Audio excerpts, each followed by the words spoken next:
여러분 안녕하십니까. 저는 황작가입니다. 황작가의 책 읽기에 오신 것을 환영합니다. 장하준 교수가 쓴 그들이 말하지 않는 23가지 자본주의에 관해 말하지 않는다는 것입니다. 그리고 자유시장주의자들의 시각에 대한 반박의 논리를 펼치고 있습니다. 오늘은 11번째 장과 12번째 장을 읽어가도록 하겠습니다. 네, 11번째 장은 우리 책의 154쪽부터 읽도록 하겠습니다. 11번째 장의 제목은요, 아프리카의 저개발은 숙명이 아니다 라는 제목입니다. 그들은 이렇게 말한다. 아프리카의 저개발은 숙명이다. 나쁜 기후는 심각한 열대병 문제를 낳고 지리적 조건도 열악해서 항구도 없는 내륙 국가가 많으며 이웃 나라들은 시장 규모가 작아 수출 기회가 적은 데다 잦은 무력 충돌 사태는 쉽게 이웃 나라에까지 번지곤 한다. 천연 자원이 너무 많아 사람들이 게으르고 부정부패와 갈등의 소지가 높다. 아프리카 국가들은 여러 민족으로 갈라져 있어서 통치하기가 어렵고 민족 간 갈등은 쉽게 무력 충돌로 번진다. 투자자들을 보호해줄 수 있는 제대로 갖춰진 제도가 없고 좋은 문화도 뿌리를 내리지 못해 사람들은 근면, 저축, 협동이라는 것에는 관심도 없다. 바로 이런 구조적 문제 때문에 아프리카는 1980년대 이후 상당한 강도의 시장 자유화 조치를 취했음에도 세계 여타 지역과는 달리 성장을 하지 못했다. 아프리카는 해외 원조 없이는 발전 가능성이 없다. 이런 말은 하지 않는다. 장하준 교수의 반박입니다. 아프리카가 늘 정체 상태에 있었던 것은 아니다. 위에서 열거한 모든 구조적 문제가 그대로 있었고 경우에 따라 더 심했던 1960년대와 1970년대에 아프리카는 상당한 수준의 성장률을 기록했다. 그뿐 아니라 아프리카의 발목을 잡는다고 하는 구조적 요인들 중 대부분은 오늘날 부자가 된 나라들도 가지고 있던 문제들이다. 나쁜 기후, 극지기후, 열대성 기후, 내륙 국가, 풍부한 천연자원, 민족 분쟁, 바람직하지 않은 문화 등 그야말로 빠진 것 없이 다 갖추고 있었다. 이런 구조적 문제가 아프리카의 발전을 가로막는 것처럼 보이는 이유는 다만 이런 장애 요인들이 낳는 문제를 처리할 만한 기술적, 제도적, 조직적 기술을 확보하지 못했기 때문이다. 지난 30년 동안 아프리카의 정체를 불러온 진짜 요인은 이 지역 국가들이 추진하도록 강요받았던 자유시장 경제 정책이다. 역사나 지리적 요건과는 달리 정책은 바꿀 수 있다. 아프리카의 저개발은 숙명이 아니다.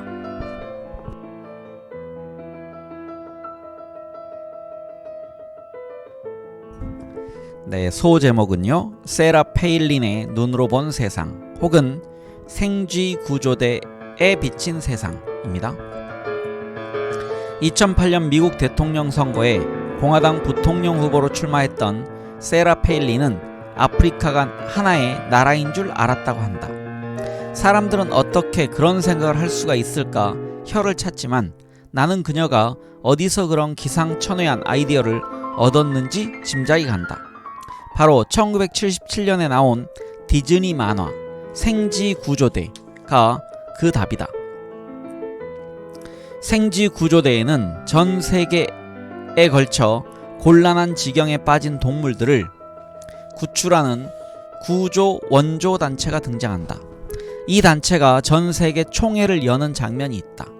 각국을 대표하는 생쥐들이 각각 민속 의상을 입고 혹시라도 발언 기회가 주어지면 각 나라에 맞는 억양을 쓰며 회의를 하고 있다.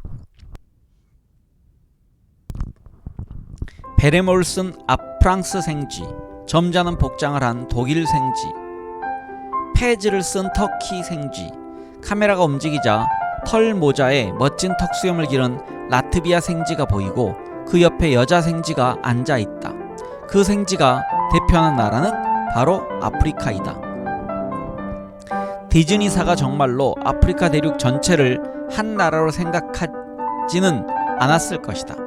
그러나 인구 220만 명인 라트비아와 인구 9억 명의 60개 나라, 괄호 열고 정확한 숫자는 소말릴란드와 웨스트 사하라 같은 곳을 국가로 보는가에 따라 달라진다. 그래서 다시 읽겠습니다. 인구 9억 명의 60개 나라로 이루어진 아프리카의 각각 대표 하나씩을 할당했다는 것만으로도 디즈니사가 아프리카에 대해 어떻게 생각하는지가 부분적으로나마 드러난다.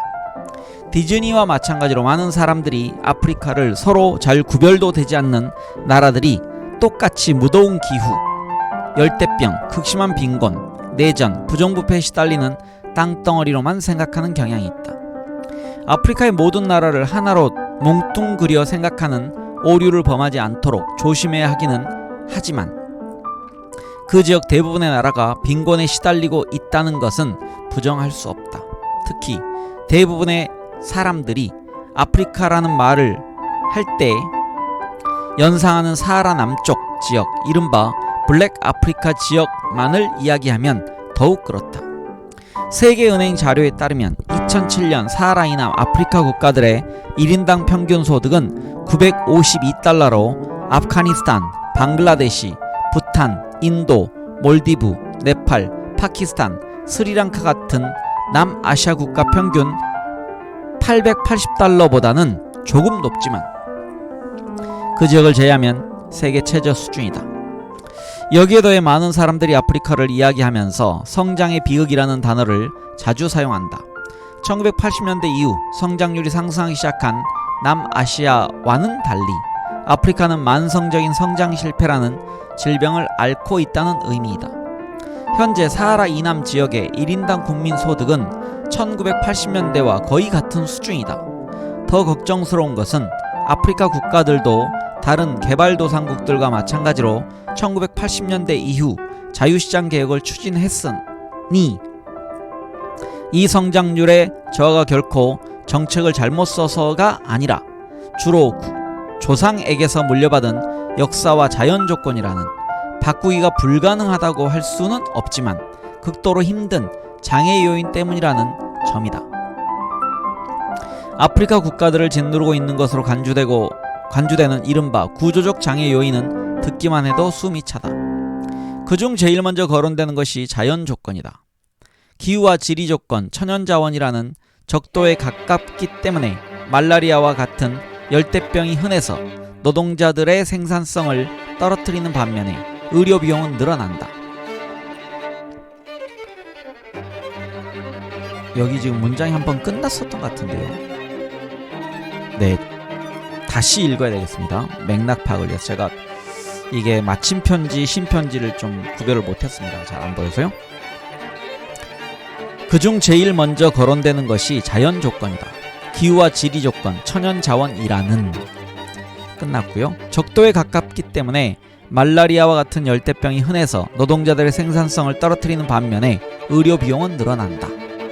항구 접근성이 없는 내륙 국가들이 많은 아프리카는 세계 경제에 통합되기가 힘들다. 게다가 이른바 나쁜 동네에 자리 잡고 있기 때문에 주변의 가난한 나라들은 시장 규모가 작아 교육 기회가 적고 걸핏하면 터지는 무력 갈등은 이웃 나라로 쉽게 그 여파가 미친다. 아프리카 국가들은 또 천연자원의 저주를 받았다는 말도 자주 듣는다. 아프리카의 풍부한 천연자원 때문에 사람들이 게을러진다는 주장이다. 이런 말을 하는 사람들은 코코넛 나무 아래 누워서 열매가 떨어지기를 기다리기만 하면 되니 일할 필요가 있겠냐고들 말한다. 물론 경험에서 나온 소리는 아닐 것이다. 코코넛 나무 아래 누워있다가 떨어지는 코코넛을 맞으면 머리가 깨지고 말 테니까. 이렇게 천연자원으로 인해 일하지 않고 거저 생긴 돈은 부정부패를 양산하고 무력 갈등으로 번지기도 한다. 동아시아의 한국, 일본처럼 자원이 없이 경제적 성공을 거둔 나라들은 자원의 역저주를 받았다는 말을 듣는다. 자연 조건뿐 아니라 아프리카의 역사도 이 지역의 성장을 저해하는 장애물이다. 아프리카 국가들은 민족 구성이 너무 다양해서 민족 간 신뢰를 확립하기가 힘들고 따라서 시장의 거래 비용이 높아진다. 특히 세력이 비슷한 몇 개의 민족이 대치해 있는 경우는 조직적으로 힘을 모으기 힘든 작은 민족이 여럿 있는 경우보다 무력 갈등이 일어날 확률이 높다.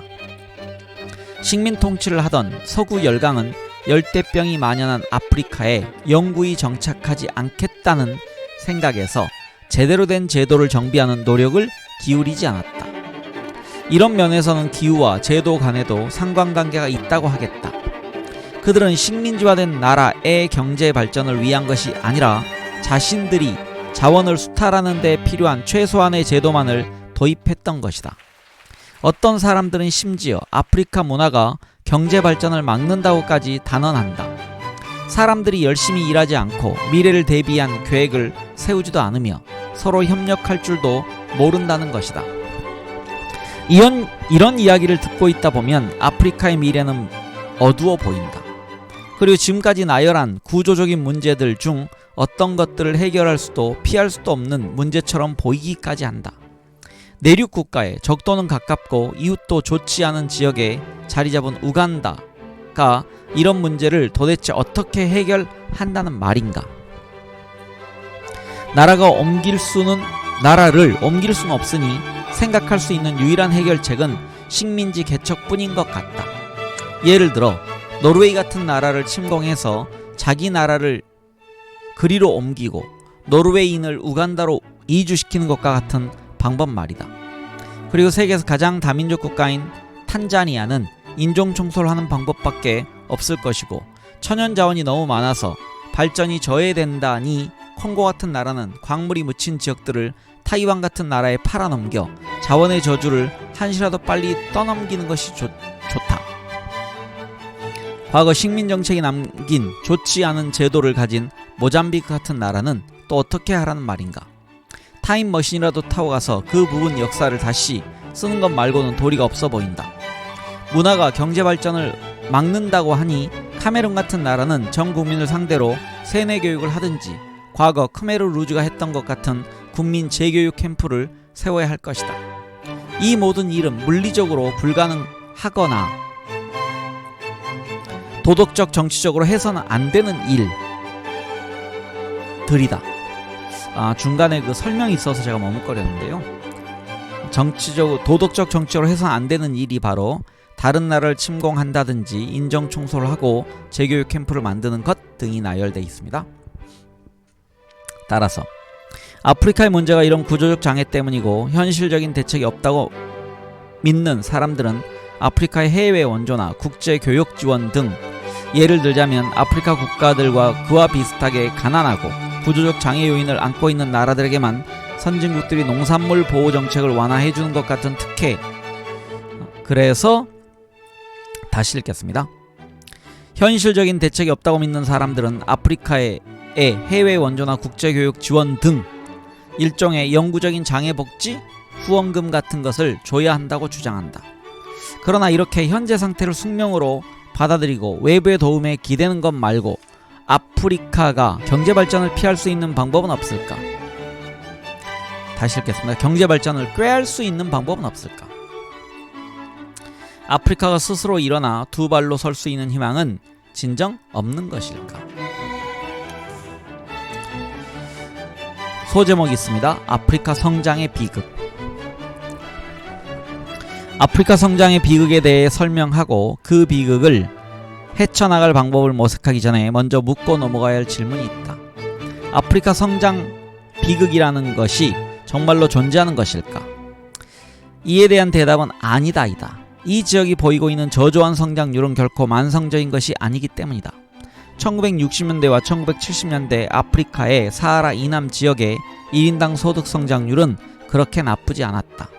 1.6% 정도였으니 같은 기간 5.6%를 기록한 동아시아의 기적에는 훨씬 못 미치고 3%를 올린 라틴 아메리카보다 못한 성장률이지만 그렇다고 코웃음이나 치고 무시해버릴 정도의 수치는 아니다.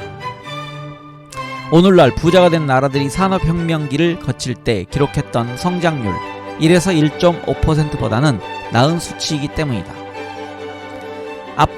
아프리카가 1980년대 이전에는 괜찮은 성장률을 보였다는 사실은 이 지역이 겪고 있는 비교적 최근의 정체가 구조적 요인 때문이 아니라는 방증이다.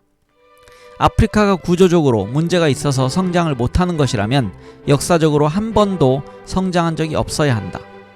아프리카가 최근 들어 갑자기 적도 근처로 옮겨갔다든지 돌연한 지진 활동으로 몇 나라가 내륙국가로 변한 것이 아니기 때문이다.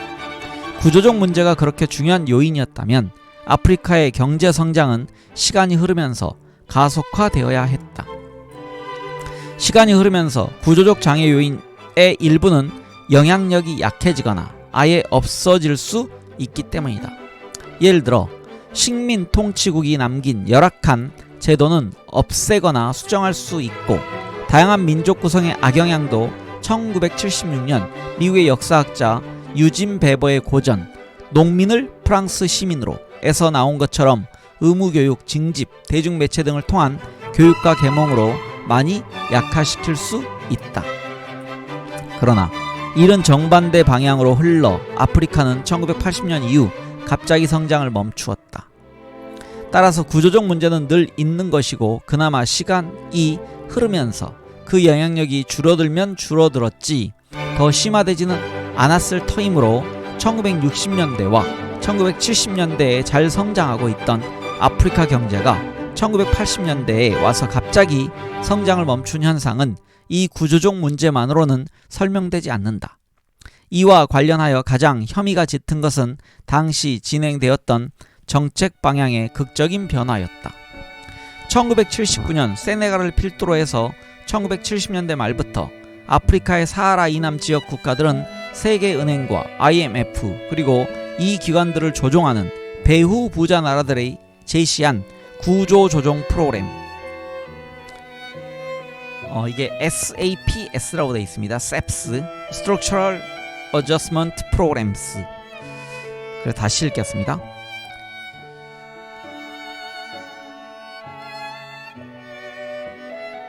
부자 나라들이 제시한 구조조정 프로그램의 조건으로 따라온 자유시장, 자유무역 정책을 추진하지 않을 수 없게 되었다. 일반적인 통념과는 반대로 이 정책들은 경제발전에 도움이 되지 않는다. 이 정책들로 인해 완전히 성숙하지 않은 제품들이 국제경쟁 무대에 갑자기 노출되었고, 그나마 60년대와 70년대에 가까스로 성장시켜 놓은 일부 제조업이 붕괴되는 결과를 낳고 말았다. 다시 코코아, 커피, 동과 같은 1차 지금 상품이라고 되어 있는데요. 상품이란 말도 맞고 우리는 상품으로 이해해도 될 것 같습니다. 그래서 상품으로 읽겠습니다. 그러니까 상품은 생산품을 얘기하는 거죠. 다시 코코아, 커피, 동과 같은 1차 상품의 수출에만 의존할 수밖에 없게 된 아프리카 나라들은 이런 상품들을 특징 짓는 극심한 국제 가격 변동과 정체된 생산 기술에 계속 고통을 겪어야 했다. 여기에 더해 구조조정 프로그램에서 수출을 늘려야 한다고 요구하자 아프리카 각국은 모두 비슷한 제품을 수출하기 시작했다. 보유한 기술로 생산할 수 있는 것들이 몇 가지밖에 없기 때문이다. 그것이 코코아, 커피 같은 전통 생산물이 되었든 화훼류 수출이 되었든 갑자기 많은 나라가 동시에 같은 제품을 공급하면서 늘어나는 공급량으로 인해 가격이 폭락하는 일이 잦아졌다. 심지어 수출량은 늘어도 총수입은 주는 사태까지 생겼다. 예산 적자를 줄이라는 압력을 받아 줄어든 정부 지출의 영향은 금방 나타나지 않지만 서서히 취약한 사회 간접 자본 등으로 그 부작용이 드러나기 시작하면서 이 지역의 지리적 약점이 더 부각되어 보였다. 구조조정 프로그램과 그 뒤를 이은 이름만 다르고 내용은 같은 빈곤 감축 전략계획 PRSPS 와 같은 다른 프로그램들을 시행한 결과 아프리카 경제는 30년 동안 성장을 하지 않는 정체기를 맞았다. 여기서 빈곤 감축 전략 계획은 영어로 Poverty Reduction Strategy Papers라고 되어 있습니다. 1980년대와 1990년대의 사하라 사막 이남의 아프리카 국가들의 1인당 국민소득은 해마다 0.7%씩 떨어졌다. 2000년대가 되면서 비로소 성장세를 보이기 시작했지만 지난 20년 동안의 경제 침체로 말미암아 1980년과 2009년 사이 1인당 국민소득의 연평균 증가율은 0.2%에 불과했다. 결국 더 좋은 정책, 즉 자유시장 정책을 30년 동안 시행한 후 아프리카 1인당 국민소득은 1980년과 같은 수준에 머물렀다는 의미이다. 결국 이른바 구조적 요인들이라는 말은 자유시장 경제학자들이 내놓은 변명에 지나지 않는다. 자기들이 선호하는 정책이 좋은 결과를 내지 못하자 아프리카의 정체 혹은 후퇴 가로 열고 이제는 끝이 났지만 지난 몇 년 동안 1차 상품에 대한 수요 증대에 힘입어 성장률이 올라간 것을 제외하면 사실상 후퇴한 것이나 다름없는 이런 후퇴에 대한 다른 설명을 찾아내야만 했다. 자신들이 내놓은 그토록 올바른 정책 자체가 실패의 원인이었다는 것은 용납할 수 없는 일이었기 때문이다. 1980년대 초 성장이 자취를 감춘 이후에야 아프리카의 미미한 경제 성적이 구조적 문제 때문이라는 주장이 득세하기 시작한 것은 우연의 일치가 아니다. 다음 소제목입니다. 아프리카는 지리적 요건과 역사적 배경을 바꿀 수 있을까? 이 구조적 문제들이 자유시장 경제 정책이 망신당하는 것을 면하기 위해 지적된 문제라는 점을 설명했지만 그렇다고 해서 그 문제점들이 완전히 상관이 없다는 의미는 아니다. 특정한 구조적 변수가 경제 실적에 어떤 영향을 끼치는지를 밝힌 이론들 중에는 일리 있는 것들이 많다. 기후가 좋지 않으면 경제 성장을 방해할 수 있다. 가난하고 분쟁이 심한 나라들에 둘러싸여 있으면 수출 기회도 줄어들고 이웃 나라의 분쟁이 국경을 넘어 자국에까지 영향을 미칠 확률이 높아진다. 민족적 다양성이나 풍부한 천연 자원도 제대로 된 정치를 하기 어렵게 만들 수 있는 요소들이다. 그러나 이런 결과들은 피할 수 없는 것들이 결코 아니다. 우선 이 구조적인 요인들은 다양한 결과를 낳을 수 있다. 예를 들어 풍부한 지하 자원은 정치를 왜곡시킬 수도 있지만 경제 성장을 촉진할 수도 있다. 그렇지 않다면 애초부터 자원이 풍부한 나라들의 경제적 성과가 좋지 않은 것을 이상한 일이라고 말하지 않았을 것이다. 천연 자원은 가난한 나라들이 발달된 기술을 살 수 있는 외환을 얻게 해준다.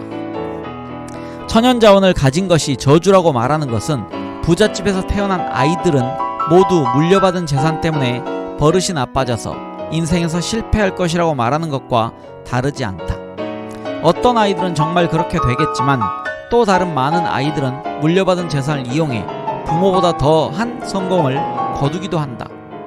어떤 요인이 구조적이라는 것, 즉 그것이 자연이나 역사에 의해 주어진 요인이라고 해서 그 결과가 미리 정해진 것은 아니다. 이런 구조적 장애 요인을 극복할 수 있다는 사실은 오늘날 선진국들 대부분이 비슷한 조건을 극복하고 경제성장을 이루어 냈다는 것만 봐도 알 수 있다. 먼저 기후 조건에 대해 이야기해보자. 열대성 기후는 말라리아와 같은 열대병 때문에 의료 부담을 늘려 경제 발전을 방해하는 요인으로 꼽힌다. 이는 큰 문제이지만 극복할 수 없는 문제는 아니다. 오늘날의 부자 나라들 중 많은 수가 말라리아를 비롯한 열대병을 가지고 있었다. 적어도 여름만이라도 말이다.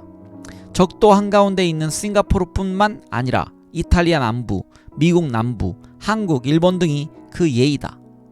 이 지역에선 이제 열대병이 크게 문제가 되지 않는다. 경제가 발전한 덕에 위생 상태를 개선해서 발병률 자체를 낮췄을 뿐 아니라 의료시설도 좋아졌기 때문이다. 이에 더해 혹독한 추위에 시달리는 북극 극지기후권에 있는 선진국들을 보면 이 기후 이론은 허무맹랑하다는 것을 더 절감하게 된다. 핀란드, 스웨덴, 노르웨이, 캐나다, 미국 일부 등은 기계가 얼어서 멈추고 연료비가 폭등을 하고 눈과 얼음으로 교통이 마비되는 등 열대 기후만큼이나 경제적 부담을 주는 극지기후를 극복하고 경제성장을 이루었다.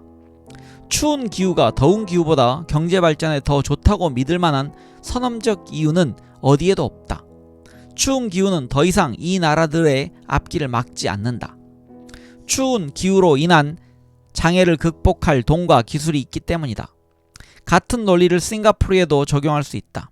따라서 아프리카의 저성장이 기후 탓이라고 하는 것은 저성장의 원인과 증상을 혼동하는 것이다.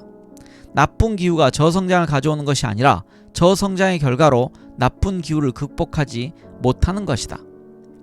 지리적 조건을 지적하면서 아프리카의 많은 나라가 내륙 국가라는 점을 거론한다. 그렇다면 스위스와 오스트리아는 어떻게 발전했다는 말인가? 두 나라 모두 세계에서 가장 잘 사는 나라임과 동시에 내륙 국가이다. 혹자는 이 나라들이 발전할 수 있었던 이유는 강을 통한 운송 조건이 좋기 때문이라고 생각할지도 모르겠다. 그러나 잠재적으로 비슷한 조건을 가진 나라는 아프리카에도 많다. 부르키나파소에는 볼타강이 있으며 말리나 니제르에는 니제르강이 있다. 짐바브웨에는 림포포강이 있고 잠비아에는 잠베지강이 있다. 문제는 강을 이용한 내륙 수운 시스템을 개발하기 위한 투자의 부족이지 지리적 조건이 아니다. 사실 스칸디나비아 국가들도 19세기 말 얼음을 깨는 쇠빙선이 개발되기 전까지는 겨울철만 되면 바다가 얼어붙어 1년의 절반은 내륙 국가나 다름없는 조건을 견뎌야 했다.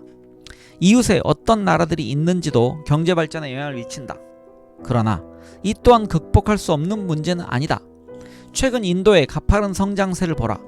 인도는 전 세계에서 가장 가난한 남아시아 지역에 자리 잡고 있다.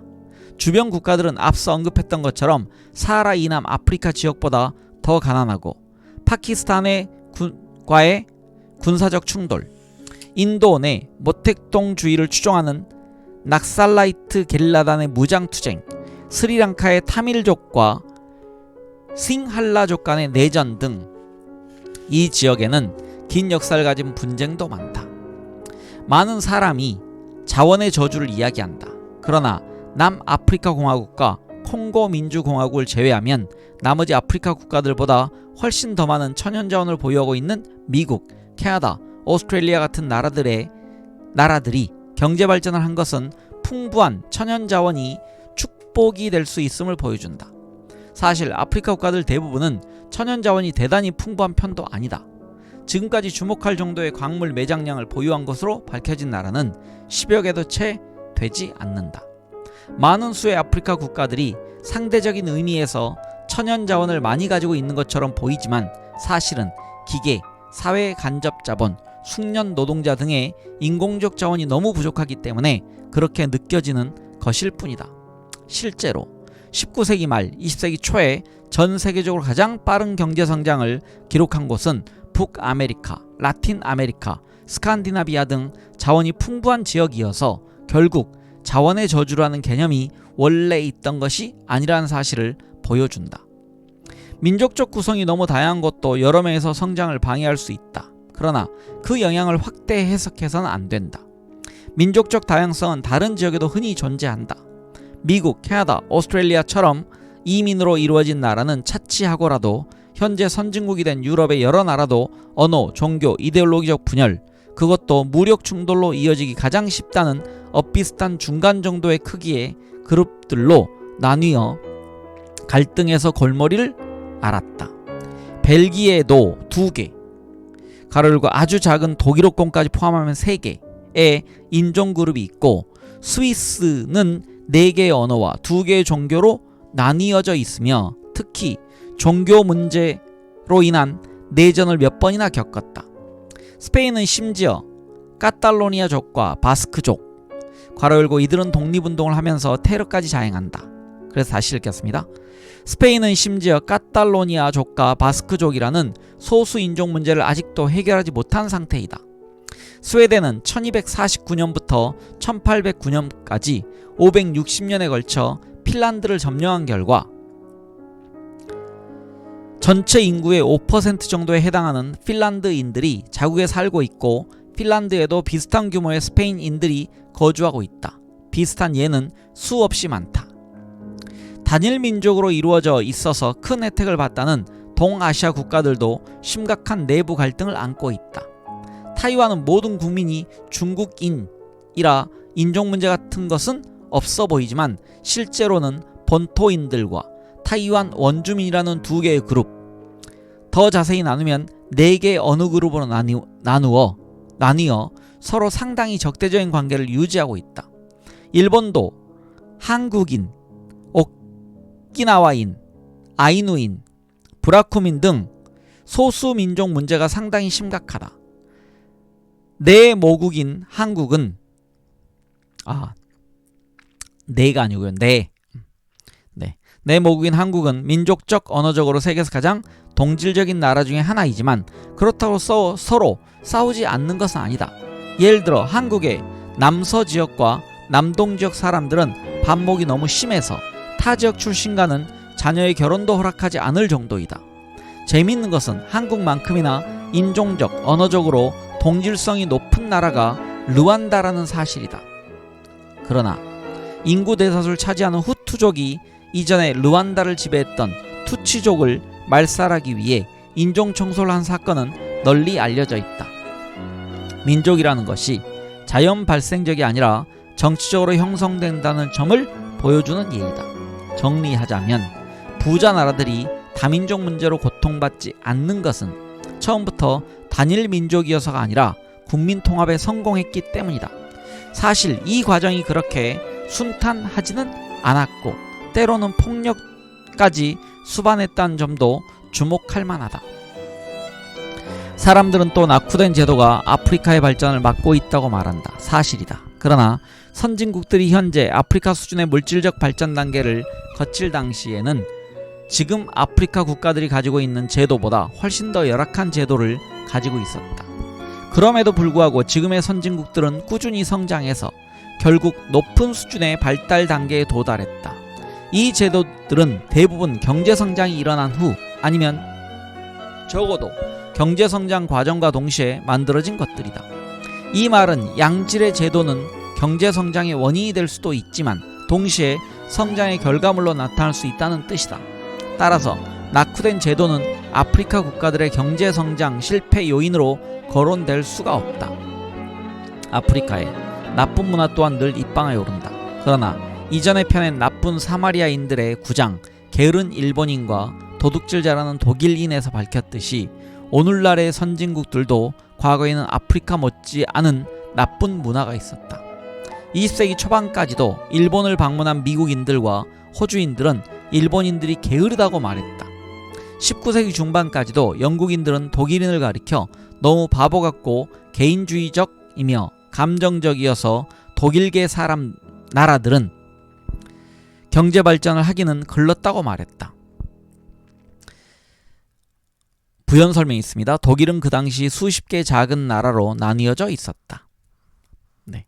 현재 우리가 가지고 있는 독일인들에 대한 이미지와는 정반대이고 요즘 사람들이 아프리카에 대해 하는 말과 놀라울 정도로 비슷하다.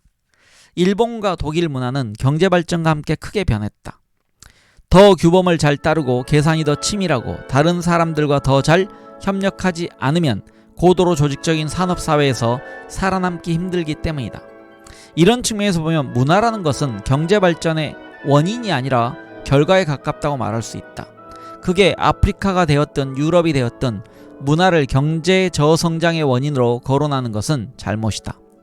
지금까지 아프리카를 비롯해 저개발 지역의 경제 개발을 가로막는다고 생각했던 넘을 수 없는 장애 요인들이 사실은 극복할 수 있는 것들이고 이미 극복된 적이 있는 것들이라는 점을 살펴보았다. 더 나은 기술과 뛰어난 조직력 그리고 향상된 정치제도를 가지고 있으면 뛰어넘을 수 있는 문제들인 것이다. 현재 부자가 된 나라들의 대부분이 비슷한 문제들로 고통을 겪었고 어떤 경우에는 아직도 겪고 있다는 사실은 이 문제를 극복 가능하다는 것을 다시 읽겠습니다. 이 문제들이 극복 가능하다는 것을 보여주는 간접적 증거들이다. 게다가 여전히 이 문제들이 존재했고 때로 더 심했던 1960년대와 1970년대에도 아프리카 국가들은 성장을 하고 있었다. 아프리카가 최근 들어 성장 실패를 경험한 주된 이유는 정책, 즉 구조조정 프로그램이 강요한 자유무역, 자유시장 경제 정책에 있다. 특정 자연 조건이나 역사적 배경이 나라의 운명을 결정하는 것이 아니다. 어느 나라가 겪는 문제가 정책 때문이라면 문제는 더욱 쉽게 해결할 수 있다. 아프리카의 진정한 비극은 만성적 성장 실패가 아니라 우리가 이런 사실을 지금까지 깨닫지 못했다는 사실이다. 네, 이제 12장으로 넘어가겠습니다. 12장, 정부도 유망주를 고를 수 있다 라는 장입니다. 그들은 이렇게 말한다. 정부는 현명한 사업 결정을 내리거나 산업정책을 통해 유망주를 고르는 데 필요한 정보와 전문성을 가지고 있지 않다. 정부의 정책 결정자들은 이윤보다는 권력을 추구하고 자기들이 내린 결정의 결과에 재정적 책임을 지지 않아도 되기 때문에 잘못된 선택을 할 확률이 높다. 특히 어떤 정부가 시장 논리에 어긋나는 정책을 채택하고 그 나라가 가진 자원과 능력을 넘어서는 산업 부문을 장려하려 한다면 재난에 가까운 결과를 낳을 뿐이다. 개발도상국들의 산재한 흰 코끼리 프로젝트들이 그 산 증거들이다. 여기서 지금 각주가 좀 있습니다. 그 각주에는 첫 번째 지금 읽었던 그 산업정책을 통해 유망주를 고르는 데 대한 설명이 있습니다. 그 부분을 좀 읽어드리겠습니다. 원문에서는 위너로 표현되어 있다. 여기선 승자 또는 유망주는 특정 산업 부문에서 성공할 가능성 있는 기업이나 국가 경제의 밑거름이 될 산업 부문, 심지어 특정 제품을 가리키는 말이 될 수도 있다. 승자를 선택한다는 의미, 피킹 위너스는 경마에서 유래한 말로 경마에서 우승할 말을 미리 골라 돈을 걸듯이 산업정책을 추진하는 과정에서 1등 후보, 즉 유망주를 선정해 지원한다는 의미다. 이렇게 돼 있고요. 그 다음에 흰 코끼리 프로젝트는 화이트 엘리펀트 프로젝트라고 해서 불교에서 신성한 동물로 여기는 흰 코끼리는 동남아시아에서 왕권의 정당성과 위엄을 상징하기 때문에 일을 시킬 수 없는 짐승이다. 보기에는 번드레하지만 유지하는 데에는 엄청난 돈과 노력이 들어가는 데다 실질적인 이용가치가 전혀 없는 물건을 가리킨다. 우리말로는 게르가고 비슷할 것 같은데요. 그거보다는 좀 더 약간 다른 의미. 그래서 사람들이 신성시하고 존중하지만 실제로는 별 가치나 쓸모가 없는 것. 지금 그게 흰 코끼리 프로젝트 이렇게 돼 있습니다. 이런 말은 하지 않는다. 이제 장하준 교수의 반박입니다. 정부는 유망주를 고를 능력이 있고 그렇게 한 선택이 놀라울 정도로 성공한 사례도 많다. 편견 없이 둘러보면 전 세계에 정부가 유망주를 제대로 고른 사례들이 널려 있다. 기업 활동에 영향을 주는 정부의 결정은 기업들이 직접 내리는 결정에 비해 열등할 수밖에 없다는 것은 근거 없는 주장이다. 더 자세한 정보를 가지고 있다고 해서 항상 더 나은 결정을 내리는 것은 아니다. 사실 너무 많은 정보에 파묻혀 있으면 오히려 올바른 결정을 내리기 어려워질 수도 있다. 그리고 정부는 필요하면 더 나은 정보를 획득하여 의사결정의 질을 높일 수도 있다. 게다가 개별 기업에는 도움이 되더라도 국민 경제 전체로 보면 바람직하지 못한 결정들도 있다. 따라서 정부가 시장의 움직임에 역행하는 유망주를 골랐다 하더라도 특히 그 결정이 민간 부문과 긴밀한, 그러나 지나치게 긴밀하지 않은 협력하에 진행되었다면 국민 경제를 향상시키는 결과가 나올 수 있다. 네, 소제목이 이제 있습니다. 인류 역사상 최악의 사업계획이라고 되어 있습니다. 세계은행 역사상 총재직을 가장 오랫동안, 즉 1949년부터 1963년까지 수행했던 유진 블랙 이 개발도상국들은 고속도로, 일관 제철소, 국가 원수의 기념비라는 세 가지 상징물에 집착하는 경향이 있다고 비난했다는 보도가 나온 적이 있다.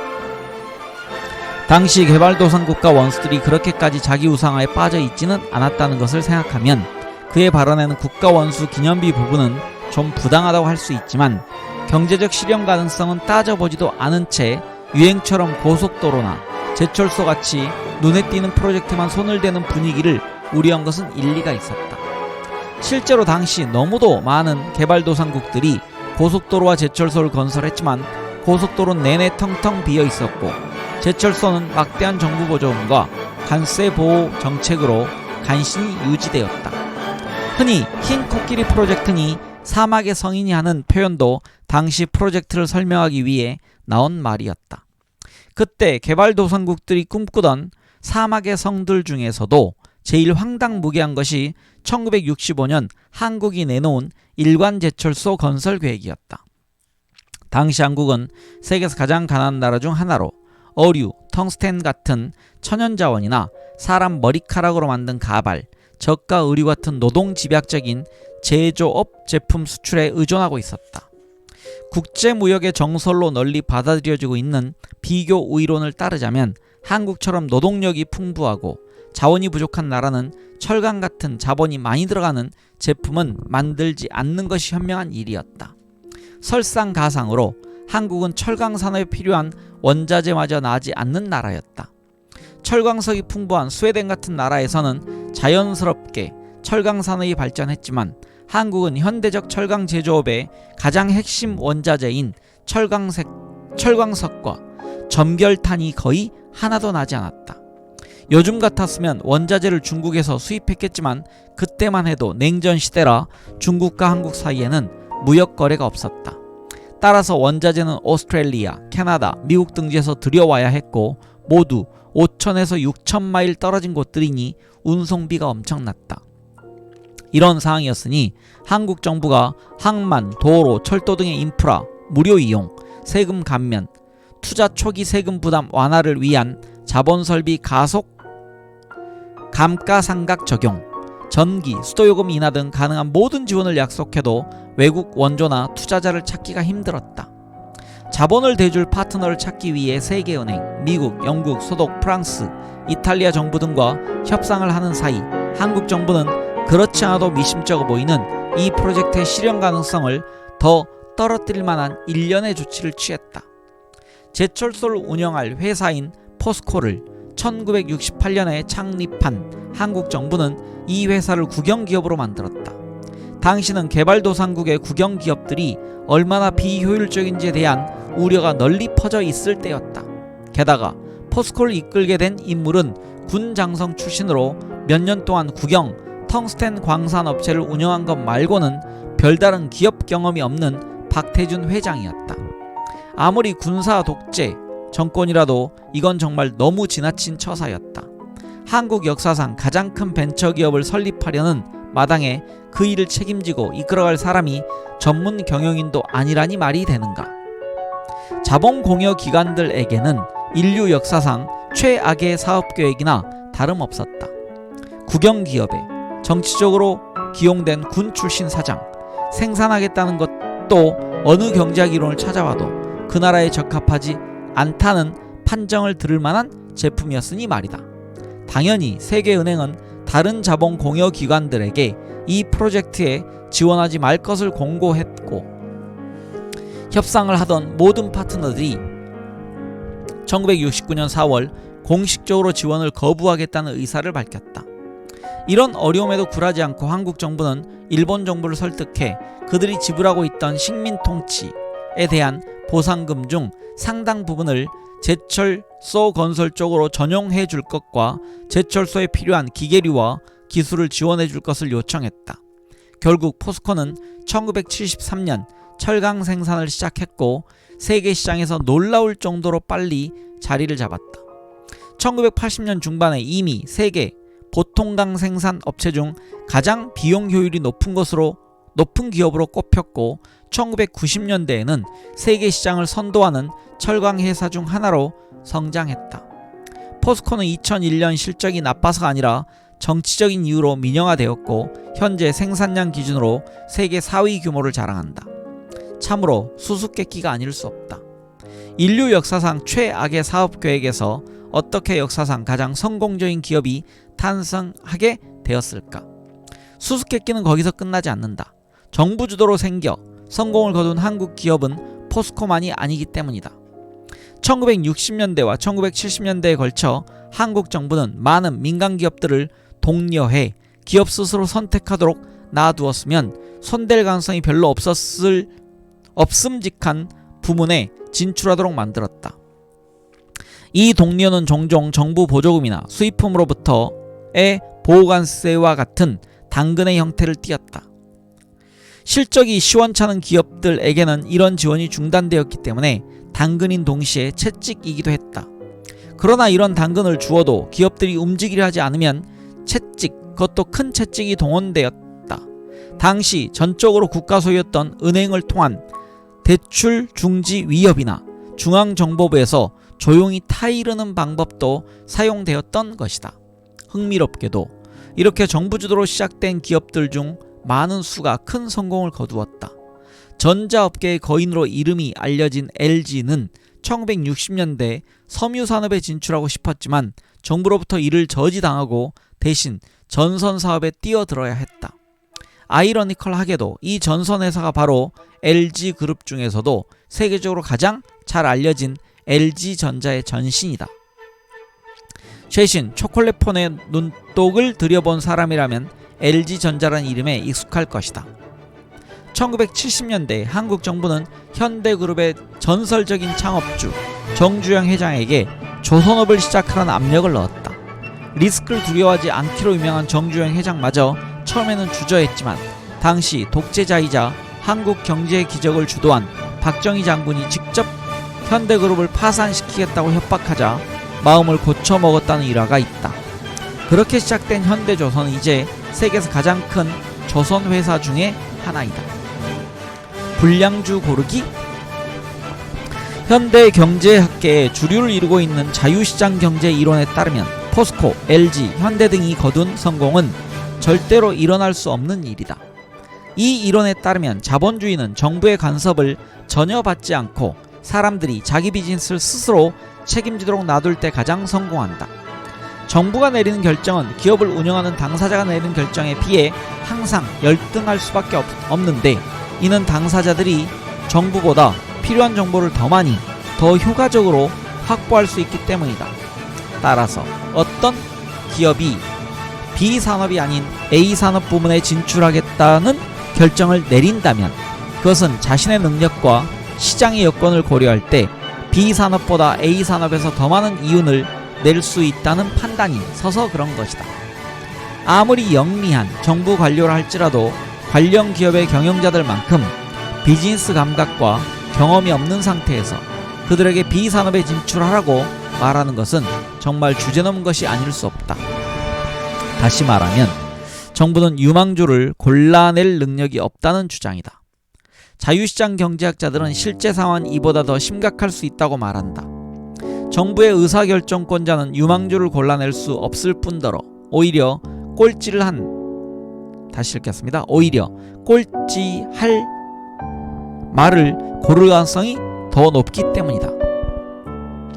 가장 중요한 이유는 정부의 의사결정권자들, 즉 정치인들과 행정관료들은 이윤을 극대화하는 것보다 권력을 극대화하는 데 더 신경쓰고 따라서 경제적 실효성보다는 가장 가시적이고 정치적 상징성이 높은 흰 코끼리 프로젝트를 선택하게 된다는 것이다.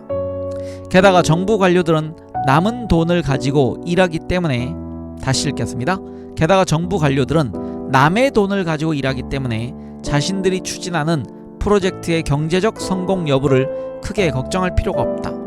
결국 국가 이익보다는 개인의 명성을 우선시하는 잘못된 목표와 의사결정 결과에 대해 개인적으로 책임지지 않는 잘못된 인센티브를 가진 상태에서 정부 관료가 비즈니스 관련 사안에 개입하면 거의 확실하게 불량주를 고를 수밖에 없다.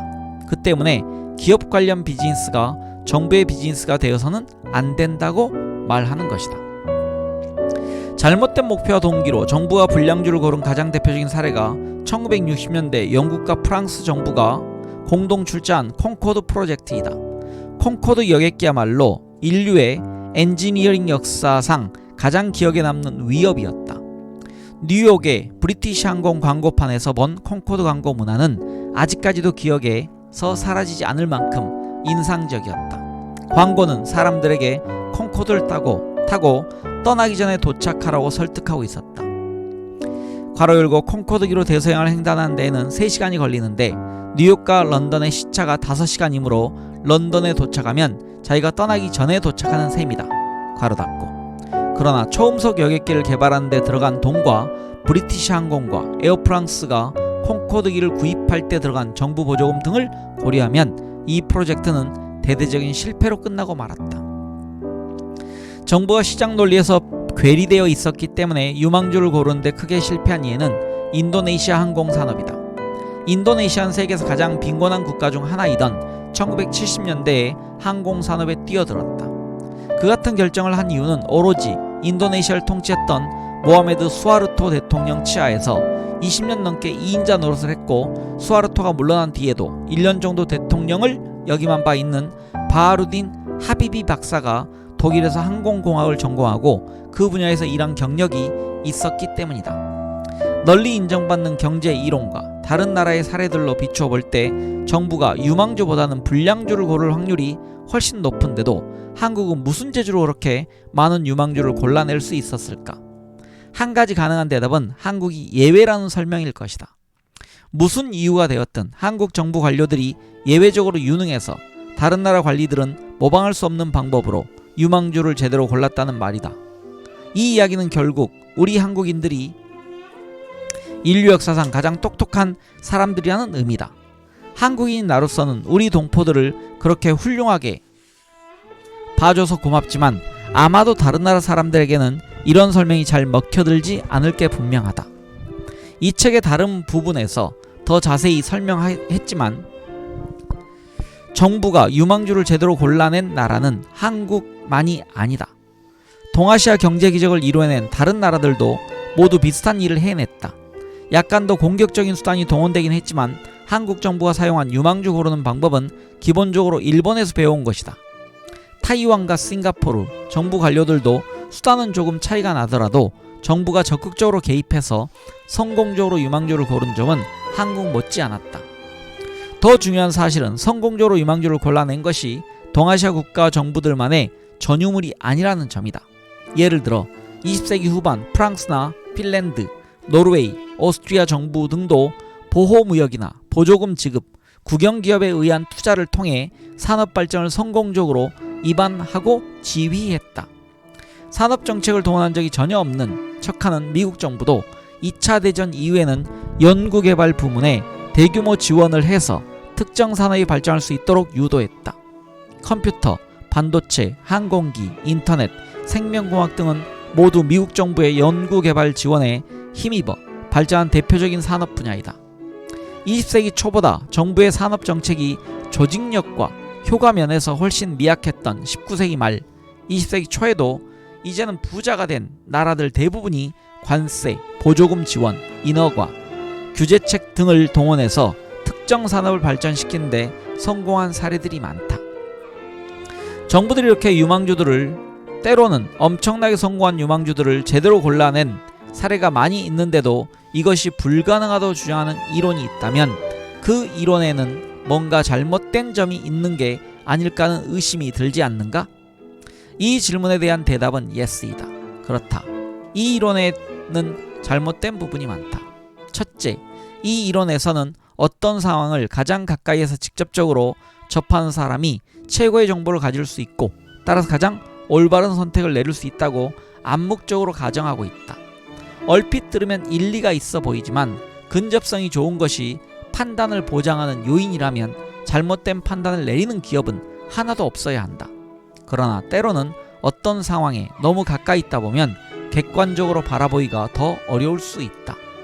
바로 이런 이유에서 기업의 의사결정권자가 스스로는 천재적인 선택이라고 생각한 결정을 다른 사람들은 노골적으로 비난하기까지는 하지 않더라도 상당히 회의적으로 보는 경우가 생기는 것이다. 2000년에 인터넷 기업 AOL이 타임워너 미디어 그룹을 인수한 것을 예로 들어보자. 당시 AOL 회장 스티브 케이스는 많은 외부 인사들이 지극히 회의적인 태도를 보였음에도 타임워너 미디어 그룹 인수야말로 미디어와 인터넷의 전망을 바꾸게 될 역사적 합병이라고 공언했다. 그러나 합병은 처절한 실패로 끝났고 합병 당시 타임워너의 CEO였던 제리 레비는 2010년 그 합병이 사상 최악의 거래였다는 고백까지 했다. 물론 한 기업의 활동에 대한 정부의 결정이 그 기업이 스스로 내린 결정보다 나쁠 수밖에 없다는 가정이 항상 맞는 것은 아니라고 해서 좋은 정보의 중요성을 과소평가하려는 것은 아니다. 그러나 정부는 산업정책을 펴는 데 필요한 정보라고 판단하면 그 정보를 확보할 능력이 있다. 사실 유망주를 뽑는데 좋은 성적을 거둔 정부들은 보통 기업들과 효과적인 정보소통 채널을 가지고 있었다. 정부가 필요한 기업 활동 정보를 확보할 수 있는 가장 효과적인 방법은 국영기업을 설립해서 필요한 사업을 직접 운영하는 것이다. 싱가포르, 프랑스, 오스트리아, 노르웨이, 핀란드 등이 이 방식에 주로 의존한 나라들이다. 또 정부 지원을 많이 받는 산업 부문에 속하는 기업들에게 사업의 주요 현황을 정기적으로 보고하도록 법적으로 요구하는 방법도 있다. 한국 정부는 1970년대에 조선, 철강, 전자 등 몇몇 새로운 산업 분야에 재정 지원을 하면서 이 방법을 철저하게 활용했다. 이 외에도 정부 관료들과 기업 엘리트들 사이에 비공식적인 네트워크를 형성해서 정부 관료들이 사업 현황을 잘 파악하도록 하는 방법이 있다. 그러나 이 방식에 너무 의존하면 배타적인 그룹이 형성되거나 부정부패가 생기는 단점이 생길 수 있다. 프랑스 국립행정학교 출신들을 중심으로 형성된 정책 네트워크라는 비공식 네트워크의 가장 대표적인 예로 이 방식의 장단점을 모두 보여준다. 일본은 정부 관료와 재계 리더가 공식적인 경로를 통해 정기적으로 정보를 교환하는 심의회를 구성했다. 법적으로 현황 보고를 요구하는 방법과 비공식 네트워크를 통해 정보를 확보하는 두 극단적인 방법의 중간 정도인 이 심의회에는 학계와 언론계 인물들도 참관인 자격으로 동석한다. 여기에 더해 주류 경제 이론에서는 기업의 이익과 국가의 이익이 충돌하는 경우가 있다는 사실을 간과한다. 기업가들이 정부 관료들보다 관련 사항을 더 잘 파악해서 자기 기업에 가장 유리한 판단을 내릴지는 모르지만 앞에서 언급했던 것처럼 항상 그런 것도 아니고 그 결정이 국가 경제에 이로우리라는 보장은 없다. 예를 들어 1960년대 LG 경영진이 섬유 산업에 진출하겠다고 내린 결정은 LG 입장에선 좋은 결정일 수도 있었다. 그러나 LG를 전선 산업에 진출하도록 독려함으로써 한국 정부는 국익을 증진했고 이는 장기적으로 LG에도 더 나은 결정이었다. 다시 말해서 정부가 유망주를 고르는 것이 일부 기업에 손해를 끼칠 가능성은 있지만 사회 전체적 시각에서 보면 더 나은 결과를 낳을 수도 있다. 다음 소제목은 유망주를 고르는 것은 늘 있어온 일이다 입니다. 지금까지 정부가 유망주를 골라서 성공한 수많은 예를 살펴보고 이런 가능성을 부인하는 자유시장 이론이 왜 허점투성인지를 이야기했다. 그렇다고 정부가 실패한 사례들을 무시하고 넘어가자는 이야기는 아니다. 이미 앞에서 인도네시아 항공산업 진출을 비롯해서 1960년대와 1970년대 개발도상국들이 시도해서 사막의 성으로 끝나고만 수많은 사례들이 있다고 언급했다. 그러나 거기서 그치지 않는다. 정부가 유망주를 선택하려다 실패한 사례는 심지어 이런 일에 능숙하기로 정평이 난 일본, 프랑스, 한국 등의 나라에서도 찾아볼 수 있다. 콩코드를 지원했다가 실패로 끝난 프랑스는 정부의 씁쓸한 경우는 프랑스 정부의 다시 읽겠습니다. 콩코드를 지원했다가 실패로 끝난 프랑스 정부의 씁쓸한 경우는 이미 이야기했으니 넘어가자. 1960년대 일본 정부는 당시 규모도 작고 취약했던 혼다를 닛산이 인수하는 계획을 추진했지만 뜻대로 되지 않았다. 나중에 혼다가 닛산보다 더 크게 성공했다는 것은 우리 모두가 아는 이야기다. 한국 정부도 1970년대 말 알루미늄 재련 산업을 육성하려 했지만 알루미늄 생산비의 큰 부분을 차지하는 에너지 비용이 인상되면서 산업 전체가 큰 타격을 입는 것을 속수무책으로 지켜봐야만 했다. 이 사례들은 몇몇 대표적인 경우에 불과하다. 그러나 성공적인 사례만 보고 정부가 항상 유망주를 고를 것이라고 옹호해서는 안 되는 것처럼 실패한 사례만 보고서 정부가 유망주를 고르는 개념 자체를 거부해서도 안 된다. 생각해보면 정부가 유망주 선별에 가끔 실패를 하는 것은 자연스러운 일이다. 불확실성의 세상에서 내리는 기업가적 결정에 리스크가 따르고 그 결정 중에 일부가 실패로 끝나는 것은 당연하다. 아직 증명되지 않은 기술에 도박을 하고 다른 사람들은 가능성이 없다고 생각하는 분야에 진출하겠다는 결정을 내린다는 의미에서 민간 부문의 기업들도 유망주를 선별하는 선택을 끊임없이 하고 그중 일부에서는 성공하지만 일부에서는 실패를 맛본다. 세계적으로 성공한 기업들이 결국 실패로 끝나는 결정을 가끔 내리는 것처럼 유망주를 선별하는 데 성적이 좋은 정부들마저도 항상 옳은 선택만을 할 수는 없다. 큰 실패로 끝난 마이크로소프트사의 윈도우 비스타 운영체계를 생각해보라. 지금 이 책을 윈도우 비스타를 이용해서 쓰면서도 불만이 많다. 가로 닫고 노키아를 대망신시킨 N-게이지 게임기 사업도 또 하나의 예이다. 그렇다면 문제는 정부가 유망주를 선별할 수 있느냐 없느냐 하는 것이 아니다. 정부는 그럴 능력이 있다. 중요한 것은 이 선택의 승률을 높이는 것이다. 일반적으로 생각하는 것과 달리 정치적 의지가 충분하면 정부의 승률을 극적으로 높일 수 있다. 유망주 선택의 성공률이 높은 나라들이 이 사실을 입증해준다. 타이완의 기적은 국민당 정부의 주도로 이루어졌다. 1949년 중국 본토를 공산당에게 내주고 타이완으로 쫓겨갈 때까지도 부패와 무능의 상징으로 통했던 구국민당 말이다. 한강의 기적을 일군 한국 정부도 50년대에는 미국의 대외 원조기관 USAID로부터 밑빠진 독이라는 말을 들을 정도로 경제관리 능력이 없는 것으로 유명했다. 19세기 말 20세기 초반까지만 해도 유망주를 선택할 의사도 능력도 없는 것으로 유명했던 프랑스 정부도 2차 대전 후에는 유망주 선별 부문 유럽 챔피언 자리에 등극했다. 고르는 주체가 기업이 되었든 정부가 되었든 유망주는 항상 선별되고 있는 것이 현실이다. 가장 성공적인 경우는 기업과 정부가 협력해서 선택했을 때이다. 민간, 정부, 민정협력 등 모든 형태의 유망주 선별에는 성공과 실패가 따르기 마련이고 그 정도도 다양해서 가끔은 엄청난 성공을 부르기도 하고 처참한 실패로 끝나기도 한다. 민간 기업의 유망주 선택만이 성공할 수 있다고 주장하는 자유시장 이데올로기에 묻혀 그 너머를 보지 못하면 결국 우리는 정부가 주도하는 혹은 정부와 민간의 협력으로 추진할 수 있는 경제 발전의 거대한 가능성을 모두 놓치고 말 것이다. 네, 이렇게 해서 12장을 읽었습니다. 12장에는 한국이 많이 나왔네요.